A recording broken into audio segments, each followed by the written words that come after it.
You're listening to Show Me the Numbers with Yael Kagan, only on LA Talk Radio.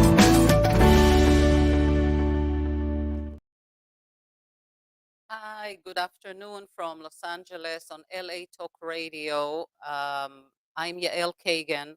I am a hypnotherapist. I master in NLP, Neuro-Linguistic Programming, and I master in numerology. I'm also the author of the book, Unlock Your Child's Potential, which is a guide to parenting through numerology. For all of you who asked me, the book is available both in Hebrew through me, or in Israel there is a link, and the English version through Amazon. So those who ask me, just write and I'll send you the link. And today I'm happy to bring up my guest, which will come in. Here she is. Here is Shiri. Shiri is a Rabbanit, which I'll ask you in a second to explain what it is, and a teacher, I believe, in Kabbalah and Torah, and you will explain it a little bit better. And I will hand the microphone to Shiri so that she can give us some information, description. Let us know, Shiri. So first of all, I'm very happy to be here. Any opportunity to bring love and light to the world, it's the place I want to be in. And basically, who I am. So I'm originally from Israel, even though I live in LA for many, many years now. And my purpose in life, that's how I see it, is to really connect people, to help them to be united with the universe, with God, and to have a happier life. And I do that to people in all ages, whether it's children, whether it's teenagers, teachers and teenagers in spirit, and all ages. Me and my husband, my husband is a rabbi and I'm a rabbanit. I teach conversion also, which is more like spiritual guidance to people that feel that they're connected to the nation of Israel in some way and they want to come back. That's how I see it. And I teach also in Jewish day schools here in LA. Oh, we also have a YouTube channel called Let's Jewish. Yeah. What's on the YouTube channel? It's basically like very usually short lectures about the weekly portion of the Torah, about questions that I get from people of all religions, sometimes basic questions as why Jewish people light Shabbat candles, or how do you light it? So I kind of found the need to put it out there.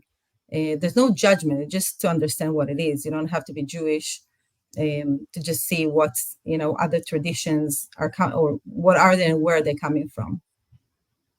That's wonderful. And you mentioned love and light. And I do have to say that I've known you for just through, conversations to prepare for the show. And she does. She brings a lot of love and a lot of light.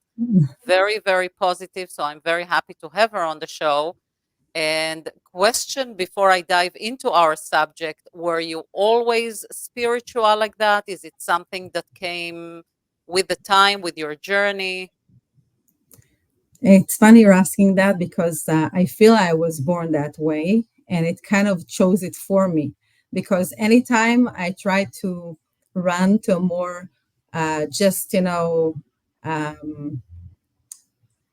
I don't want to say realistic, because I feel this is reality.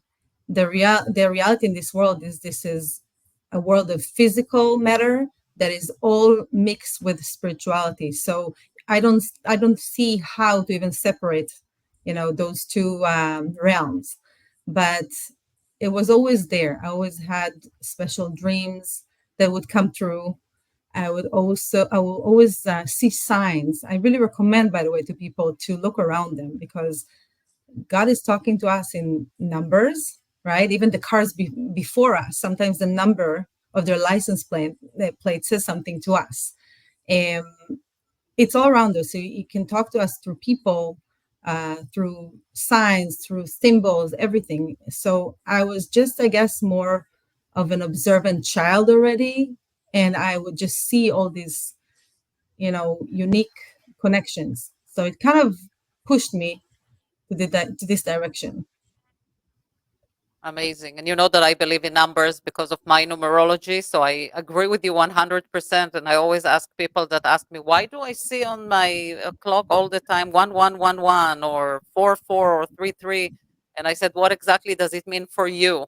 Because there's a Right. message there, but it's very individual. So I mean, I love it, and I appreciate you sharing it, because I'm sure a lot of people that are hearing it now saying, oh my God, that's exactly what I see or what I feel. What do I do with it? And that's where you need to learn more. But diving more into our subject, and we chose a subject to talk about, and you called it the generation of the Messiah. And we wanted to talk a little bit about the challenges that we face during this time. Can you explain it and go a little bit deeper?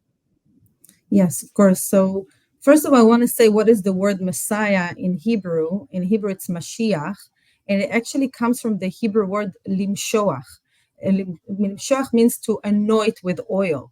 The way that in the Torah times they would anoint a king was by um, putting or pouring special, very, very pure olive oil on their forehead. And since then, that will be the symbol when it's the Mashiach, and also when in the Jewish belief, when the Mashiach, the Messiah, will come, that's a process that will be also done to him when we recognize that this is the true one. Because throughout centuries, there were different times in Judaism also that there were different leaders that they said that they were the Messiah, but they were not, or people thought they are and they were killed. So different things that happened during that time, and in different times. In Judaism, I'm not trying to put any religion in another place. In Judaism, we believe that the Messiah, the Mashiach, is going to be from the house of King David, kind of like a reincarnation, I guess, of the same soul. And he will come, hopefully soon, and he will redeem the nation of Israel, and he would guide us in the way of the Torah, will give us the right guidance, because sometimes we have a lot of confusions, especially today. And he would know to tell us the right way and what's the real truth in everything. He Interesting. will But be when you human, by call the it, way. He will be sorry. human. He will be human, by the way. Got you. Now, what does it mean, the generation of Messiah? Does it mean the time that we are waiting or going to expect to see or receive the Messiah? So this it's a challenging question, because I feel that this is kind of like we are now in the time that we're almost like, or maybe we are in labor pain. Like we're really inside the womb. We hear the voices, we see scary things. We're kind of like so anxious. We don't know, we're losing control. And it's very, very scary. And this is all a part of a process that in the secrets of Judaism, which it talks about in the Zohar and in Kabbalah, they explain that this is we start to feel the separation between good and bad, or good and evil. Until recently, everything was very, very mixed. And now we see a process that is very essential, but it can be very painful, that it starts to really separate the good from bad. We still see people that are kind of mixed. We are used to think we're all have good and bad, and we do. But the process in the end of it will be that the good and the bad will separate completely. And this is what we're experiencing now. In a way, people that are good-hearted, they all of a sudden see evil in levels that they don't understand where did it come from? Where, like, what is that? And again, we'll see, unfortunately, more, and there are more challenges coming to the world, but we just have to remember that this is essential for us, essential, and it will bring us to a good place. So it's almost like extreme negative, but instead of concentrating on the negative, think about what's coming next, which is the positive, because Massiah basically bring us a positive message that something better life are coming. So it's Yes. like accept almost with love, even if it looks tough, even if it looks harder, because something better is coming. And a question to that is, how do you think we can maintain a positive outlook in such challenging times? What can we do so that we concentrate more on the positive than on the actual negative situation? So, first of all, we have to be very aware of what we're watching and limit how much we're watching, because the media and other places, it's built in a way to make us very anxious and to keep us all the time like addicted to it. So Mhm. I'm not saying disconnect yourself completely because it's impossible, but I do say when you feel it's too much for you and it's already affecting your mental health, because that's what it does to people today, learn ways to kind of disconnect from meditation, reading something, praying, whatever you feel that makes you happy. Go for a walk on the beach, whatever you need to disconnect from it, because if not, it's going to really take over you. Mhm. But in the more deeper level, we have to understand that the souls that came to the world in our time and in also the next 100, 200 years, they're all very, very unique souls, especially the ones that are fighting for the light, if I can say it like that. Very powerful souls, very, very sensitive, strong intuitions. And we came to make this happen. So when we feel that we are losing it, when we feel it's too much for us, again, find a way to balance yourself, but don't give up and know that you are so powerful and God sees you. He's with you. He's in the business all the time. Now, what another thing that can be overwhelming is that we see all this darkness and we say, okay, so how can we win? But when we go into a dark room, we just need one candle to destroy all the darkness. So this is an expression called the critical mass. We don't know exactly when is the critical mass that will flip everything. We just have to work on increase the kindness, the good, the strong belief, find things that can make us stronger in our spirituality, because we need the spiritual tools. It's not enough to be spiritual. You really need tools to protect yourselves because you're also very vulnerable. So these things you have to learn. So it's more concentrating on belief than on rational thoughts, because when we try to work from rational thoughts, we're trying to be in control of situations, and we have to go exactly the other way. We have to go inside, we have to make our belief stronger and believe that something better is on the way and concentrate on that and not on other things that are being put on the way. Maybe they are testing us also to see how strong we are and getting us ready towards that. And are there any like key principles from the Torah or the Kabbalah that can help individuals build their own? You called it Noah Ark, which I love. I mean, for me it was like, wow, bingo, that's the word. Is there like any key principles that you can share so that people can start building their own Noah Ark for a positive life? Yeah. So first of all, we have to ask ourselves what's our goal, because anything spiritual that we learn just for our own selfish desire is not going to last. Um, Whatever it is, because there are a lot of strengths and powers in any spiritual level, but we have to always kind of tune ourselves and our soul to what we came to do. So if our purpose is to do good in the world, to be kind to the people around us, and it always starts with the people around us. Sometimes you see people in your family and you say, if I'll be honest, if they weren't my family, I don't know how much I would be connected to them. Well, guess what? God decided that you're going to be connected to them. So now deal with what is the correction you need to do with them in order to make it a beautiful harmony. So what is our goal? When our goal is to do good, this is actually the purpose of the creation. So we are connecting ourselves directly in all of our cells, physical and spiritual, to God. And then it's kind of like you become a channel because you say, okay, I'm with you. So come in. And then we have guidance and protections that are kind of built in because, you're one with Him. Second of all, is to know that we can. Okay, every time we want to be depressed and sad, and I really prayed before this interview that we'll have good souls that are listening, and that I can really, cheer them up and help them to understand you can do it. You really can do it. Don't worry. Don't let all this, you can do it.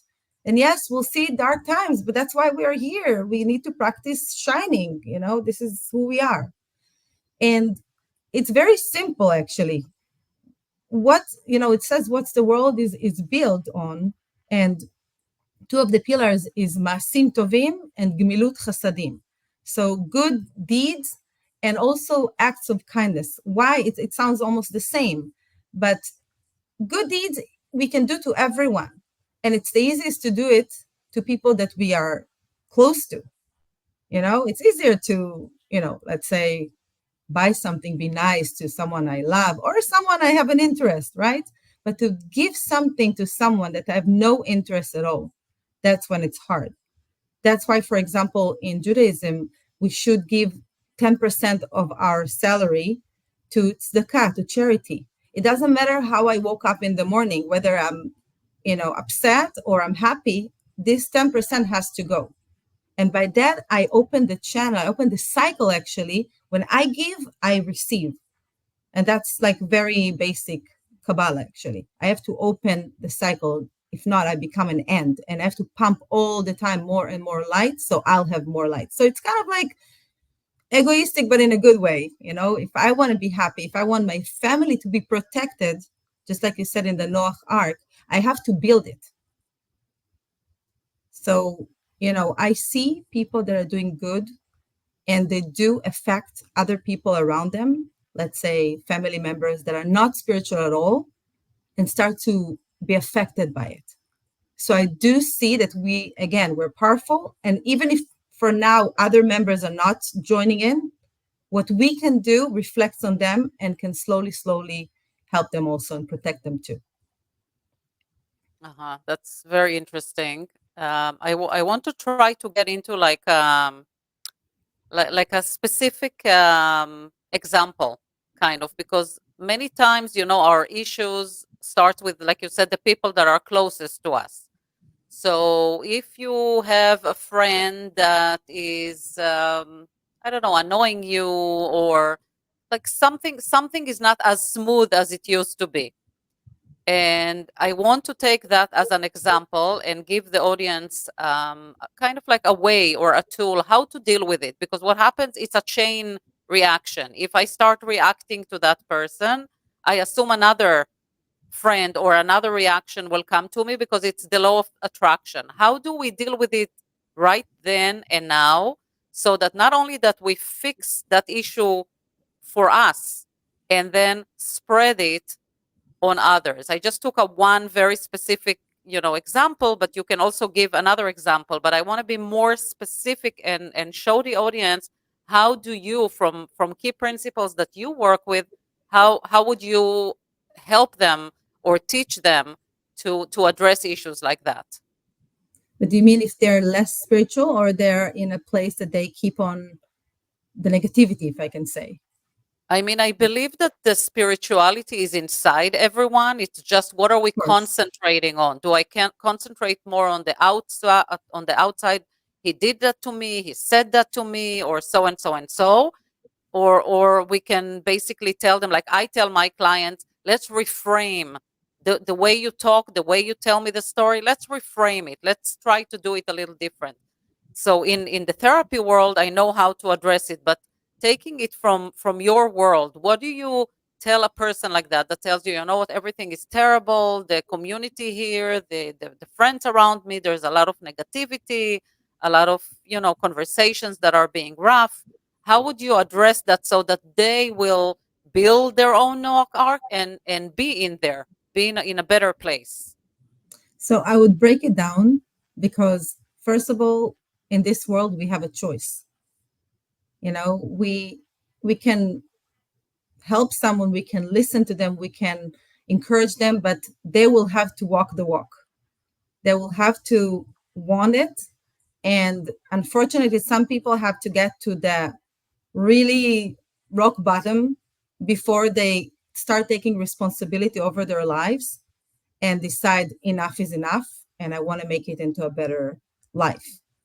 And we have to respect it because, again, according to Judaism, we all have a part, which is our soul, that's called Chelek Elokai Mimal. We all have a part of God inside us. And even if that person is the worst on the planet, I still have to respect that divine part in them. So I can recommend, I cannot force them to do it. Nevertheless, when we learn that, first of all, what is the seed level? If my thoughts are negative, my actions will be affected. If I want to plant an orange tree, I have to make sure that the seed that I planted is an orange tree. If not, if I put even an apple tree, seed, I can put as much water and, whatever I want to do, sun, sing songs, it will still grow into an apple tree, not into an orange tree. So the seed level is very important, what we think, how we think, and also what we say. We have to train ourselves to talk less, with evil tongue. We call it lashon hara. We have to think positive more about other people. Try not to blame other people in our problems because right now what we see is something that already in the 17th century, the Baal Shem Tov, which was a very big rabbi, said that what we see outside is like a mirror or a projection to our own inside. And when we see a lacking, it means that we have a lacking in our own soul. And when we see something more complete, it means that we are more completed inside. Now, I'm not saying that everything outside is perfect. I just think that we have responsibility to fix it. When there's a lot of chaos, it means we have to increase the light. Absolutely. And I think the key word here is taking responsibility. Instead of becoming a victim and saying, he did that to me, try to think about what are you responsible for and learn that it was your choice because you could have ignored it or dealt with it differently. And like you said, you have to look for the root cause. Why is it doing it to me? How am I programmed from childhood? What have I seen at home and bringing into my adult life? And then ask yourself, do I need it? Does it help me in any way? Or am I ready to work on it and try to change it? And then you either become more spiritual and learn for sure, or do therapy or whatever it is. And another important thing maybe that I want to add here is haposel bemumo posel. When something is really, really bothering you that someone else is doing, try to ask yourself, could it be that this is something within me that I don't like? Maybe I'm seeing myself in like a mirror. And if it is, let's think what it is and why is it like pushing a button. I love to call in therapy, Yeah. a person is pushing your button. And I think that's what happens to all of us. It's not just what's happening around us, it's how does it find us inside us and how can we do even better. Now, I know that wherever it talks about the Massiah, about better times that are coming, and we are seeing what's happening in the world. I mean, yes, the media is doing it larger and doing it. They keep repeating it, and that's when you almost get hypnotized and you are completely into it, while you can step out and disassociate yourself from that situation. But is there like a timing that you can share that we believe, like, what are we waiting for before better times will come, or what we call the Massiah that's supposed to come? What needs to be there so that we can read the signs? Like religious people will talk about it. I truly have no information or do not understand it, but what are we waiting for, basically? So there is a concept of Mashiach Prati, a personal Messiah, and Mashiach Klali, like a general Messiah. When you look at the world the way it is, and if the world was created by God to be kind to all his creatures, we have to be honest that the world cannot continue the way it is. It just cannot. You can disqualify a person by like or dislike. This is becoming so, evil. Everything is about, me, and like, how do I this? And I'm not saying people should not be happy and look good and be, prosper. All the blessings in the world are blessed everyone. But we have to always remember what's the main thing again. And it turned into so artificial and so there's a lot of chaos and everything is mixed. Everything is mixed. It looked like an upside down world. So what do you think? God let us do our thing, but when we need help, he's gonna somehow, not somehow, he's always there. But there's something called hastarat panim, like the past generations, and we're still in it. There's called this expression is that God is there, but imagine instead of right here, he's like in a helicopter above us. He's still there, but he kind of let us do our thing in his world. But when he says it's too much, it's gonna be, there's gonna be an end to it in a way.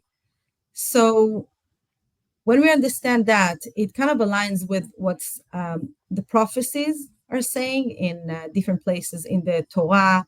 If people are interested, there is the Gog and Magog. That's a very famous a revelation that is in the book of Ezekiel, Yechezkel. People can read about that. I'm not here to scare people because, again, I truly believe that if we create enough critical mass of good people that want to make a difference, we will create at least a huge Noach ark. And you never know. Again, this is a correction. Just like you said, it's a reflection. And if we change it and fight the evil and, just increase the kindness and good, we don't need all, we can flip it from happening in judgment to happening in mercy. And that's where I'm aiming. There are prophecies and they're very precise. There are things about, they call Iran, for example, in the Zohar, they call it Persia, Paras. And it says exactly what he wants to do. It says that Persia wants to bring the world to a third world war. It says it there. I don't want to go into all the other things it says there, but again, we are powerful and we have to fight because we want to bring the Messiah faster. That's what we're doing right now. The Messiah will come according to Judaism. And it says that in it's okay. I'm trying to say it in a way because it's not good to say, okay, when is it going to be? I don't want to be, I'm not a, but in Judaism, we have a Jewish calendar, and there are different times that are more negative, more positive, times that we have to cave in, some times that we have to be out there. And according to the Jewish calendar, we have what is called the 6,000 years, and we're almost in the end of it. So that's why things are kind of pushing. There's a lot of pressure. It's almost there. It's almost there. It's almost there. It doesn't mean that the world will be ending. No, that's not what it means. But it's kind of like a new dimension that we will all have to kind of readapt to. And that's what we're doing right now. Our souls are going through a full transformation, and we just have to help ourselves to do it. Tools that can help us are literally reading some parts of the Torah, reading about the weekly portion of the week, because the Torah right now, the Hebrew Bible, is like a map. It can really, whatever happens during a week in the Torah, like whatever we read during that week, it has challenges for us and also has gifts for us. If we know to receive the gifts, we're making ourselves stronger. So all these things are very important spiritual tools that can cleanse us and help us. So I love it that you dived into another subject that at the beginning we wanted to talk about, because I'm very passionate about that, about the weekly parasha, and you said it nicely. It's almost like there is a guide to where do we need to go next. How do I know what am I supposed to do, and where are the signs? And if you want to, I mean, we still have time to dive a little bit into it, because we gave people a lot of information here. I think we gave the positive message that we are towards seeing better life, but it depends on us. It's not something that's just going to happen on a certain day or time. It depends, what are we as people doing, what are we attracting, how are we changing, so that we can, wake it up and say, okay, we are ready now. Let's be a better world. And it has to be all of us, unfortunately, but we can always start from one person. And like you teach others, or I teach other things. But I want you to dive a little bit, because it's a great tool. And, I told you I absolutely use it in my therapy, and I love it. How can you get messages and guidance through the weekly parasha? And if you can explain a little bit for people who are not really familiar with what the weekly parasha is. So before the weekly parasha, I would start with Rosh Chodesh. Rosh Chodesh is even, it's the head of the month in Judaism, and it aligns with the beginning, the birth of the moon. That's how they call it. And it's the Hebrew month. Yes, the Hebrew month. So we have the Hebrew calendar that is affected by the moon and the sun. Other calendars, some go only by the sun, some goes only by the moon. The Jewish calendar goes by the moon and in some things by the sun. So it's very, very accurate. You won't have a holiday, let's say like Passover, that will all of a sudden will be in the summer. It will always be in the spring. It will always be in the specific date in the Hebrew month that it's in.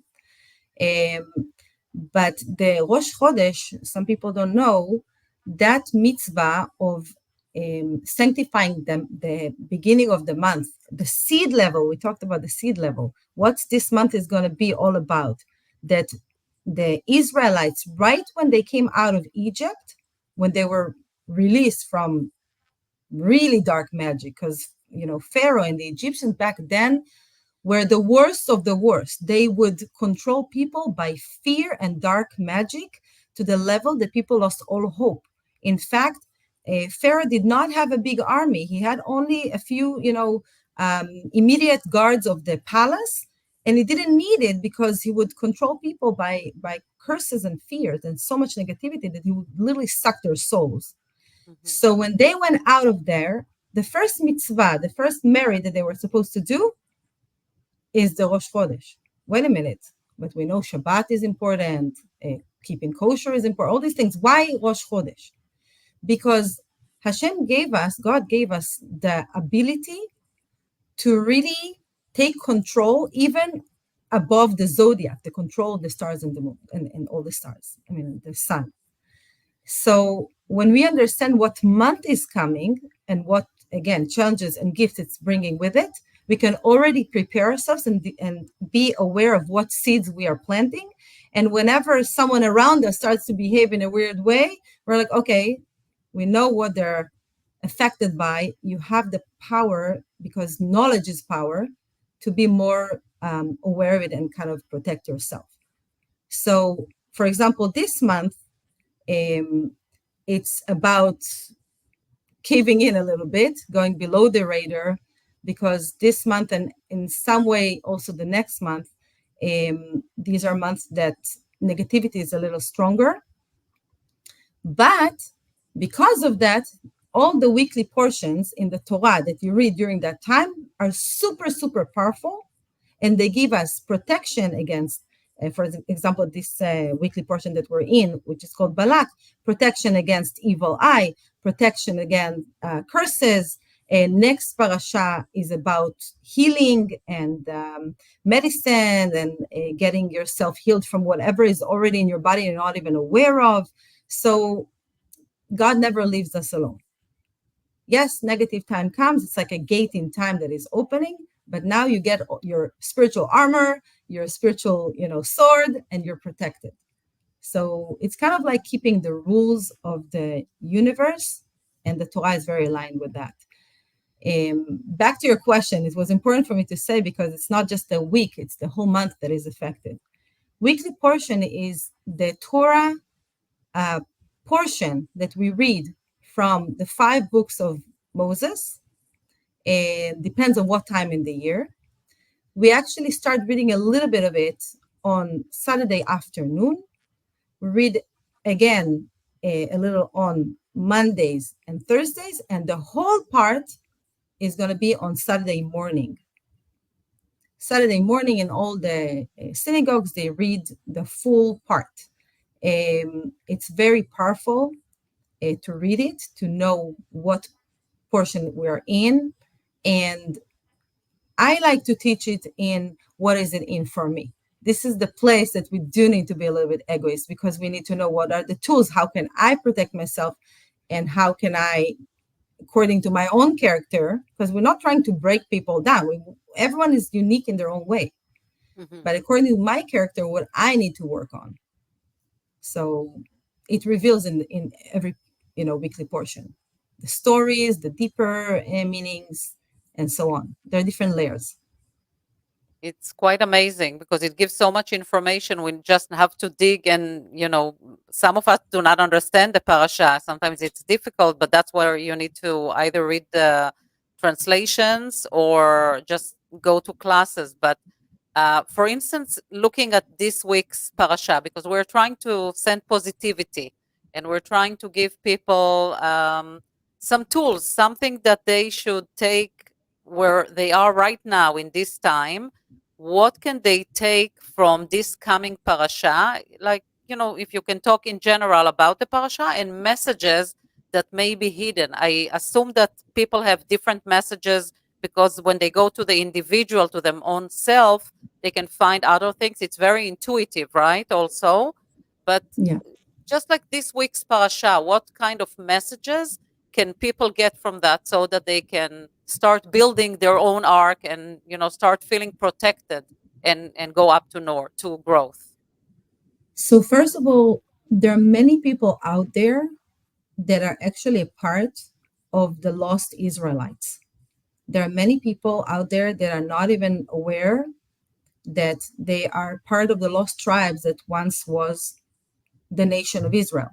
When we say Jews or Jewish, we are talking about the people from the tribe of Judah, Yehuda, that, by the way, was also mixed with the tribe of Binyamin. That's a lot of the Persian Jews, by the way. We had some of the other tribes, but there, and we have the many of the tribe of Dan, that is the Ethiopian Jews. But bottom line, there's so many out there that are still lost, even from the tribe of Judah. So for these people, they will feel a calling. Many people feel that calling already. And for them, when they even read the Torah, it would help them to get them to the right way. About this parasha specific, the Israelites are just waiting, they're parking in the desert. They're not going to Israel because of things that happen in other parashot. And they're having fun, not aware of any danger. But up on the mountain, a very evil king named Balak, he sees them and he wants to destroy them. So this is really going behind the scenes. It's all the negative things that are happening when we're not even aware of. Now, everyone in this parasha, they're real people, but they're also chariots to different energies that are acting in our lives. So when we read the Torah, first of all, by reading this parasha, this portion from the Torah, we can get protected. Second of all, what he's doing, he sees that he cannot take them alone, so he brings another very big wizard called Bil'am. And what Bil'am tries to do, there's a whole story of how he shouldn't go. He understands he shouldn't go, but his pride takes over him. So what do we need to be careful this week? Exactly. This week, more than ever, it's the whole month, but like this week, our ego can deceive us, can make us be very emotional. So when things like that happen, try not to react right away and ask yourself what's going on. Like, why am I so, just like we talked before, why am I so affected by what they said? I mean, if it's not me, then why would I be hurt? If it is me, maybe I need to work on something. So just to try to calm the emotion and try to take it, like to control it. So Bilam doesn't listen, and it cost him eventually his death. But he goes because Balak brings gold and honor and all this, and he brings him to literally curse the Israelites and to destroy them. And then Balak comes and he starts making all these altars for God, but God told you not to come. So what is that? This is again representing times in our lives that we know the answer, but we don't want to listen. So we go with our head to the wall and we say, no, but I'll do something nice on the way and I'll make myself feel better. No, you know it's wrong. So don't ignore the signs. If it's wrong, it's wrong, you know? And then he goes still, and then he tries to curse. And 7 times he tries to curse. 7 is a very spiritual number in the Torah. And 7 times comes out of his mouth the most beautiful, beautiful blessings that he could not even think of. And of course, you can imagine how Balak is upset right now. But then before Bilam goes, again, he can't help it. Before he goes, he says, you know, this nation, you cannot destroy them from the outside. But if you break their unity, if you break them from inside, then you have a chance. And unfortunately, Wow. what they do later on is Balak decides to send the beautiful suicide bombers dressed as the most beautiful half-naked girls of his nation and the Midianim, also another nation that teamed up. Balak was the king of Moab. He teamed with the Midianim. Midian is also, Midianim is kind of close to the word dinim, judgments in Hebrew. So everything is coded there. So it's kind of like a physical story with a lot of spiritual layers that when you really study it, you have to understand what's really going on. And they come and they start to seduce the men. And by the way, it writes there, how did they start? So first of all, they brought them food. Now the food was already with witchcraft. This was food that they used to give to their idols. So it wasn't just a regular food. You know, in Judaism, we know that what you eat is what you become. So it's very important to, of course, eat healthy, but also what you eat can affect you. They were not affected until they ate. And they were saying, here, just eat. We're nice. We're, just eat with us. Come be with us. Come, dance with us. And as soon as they were eating, they brought them to worship their idols. They start bowing to their idols, and a mysterious plague started happening all over. People just start falling like flies. And then in the end, not in the end. Do we have time for just 2 more minutes? Yes. Okay. So one of them, she was the princess, and she had a special mission. They told her, listen, you have to go for the leader. For you, it's not enough to destroy the regular people. You have to go for the leaders. If the leaders are done, the whole nation is done. So again, what does it teaches us? How it's important like the reality in Israel now, but exactly thousands of years ago. Exactly. How important that our leaders will be pure and also know what's the goal, what's really the goal. You are guiding a holy nation. This is a nation that came to be a kingdom of priests in the world, that came to lead the whole world. And when we suffer, by the way, when people hurt the Israelites, Am Yisrael, they will be punished. Sooner or later, they will be. But the whole world is suffering because it's kind of like this is the soul of the world and people attacking the soul. What do you expect if you attacked, the soul of a person? What will happen to the body? The body is dying. So increase the love to the soul, help the soul to be more in control, have good leaders, everything would look differently. So she got a mission. He said to her, Balak, you go and you look for someone that is all dressed in white, very impressive. That will be Moses. And she goes, and who does she see? Someone dressed in white, beautiful, very, but that was the head of the tribe of Shimon. So, luckily or not, immediately she took over him. She was a very big sorcerer. She possessed him. She, went like put him into a trance and took him directly to the altar where, the Ohel Moed, where the tabernacle is, and started having relations with him on the altar. And everyone is standing and crying. The holy leaders that were around actually were crying. What is she also doing to that holy person? She's sucking all the light, just like the Egyptians did, all the light out of him. And that moment, Pinchas, which is the son of Elazar, the son of Aharon, so this is the grandson of Aaron, the high priest, takes a sphere, push it into both of them, and the plague stops.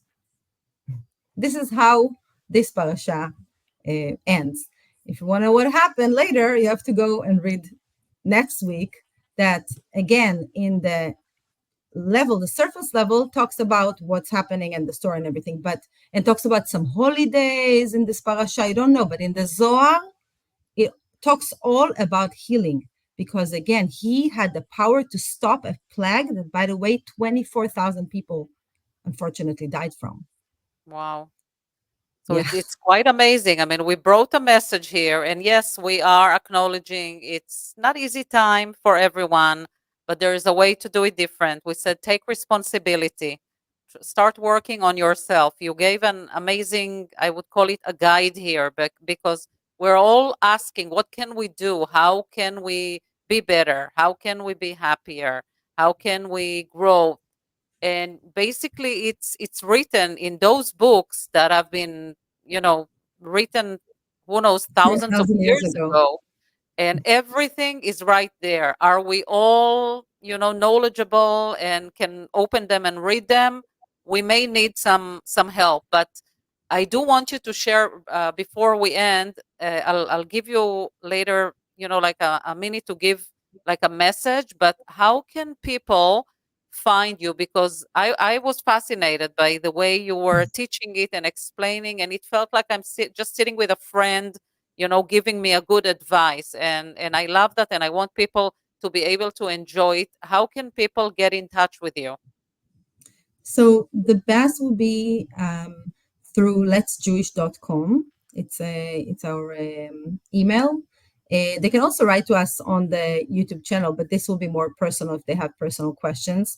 I do give some women classes once a month right now, but we are thinking about opening more classes because there is a demand. Is it in person or remotely? Sometimes I do give, if someone has a problem, it's not going to be something in a group, of course. They can that's why they can email me.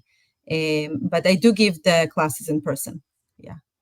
Okay. If you're in LA, I have people from Iraq that are listening to our videos and contact me. I can't go to Iraq right now. I wish there'll be peace and, Right.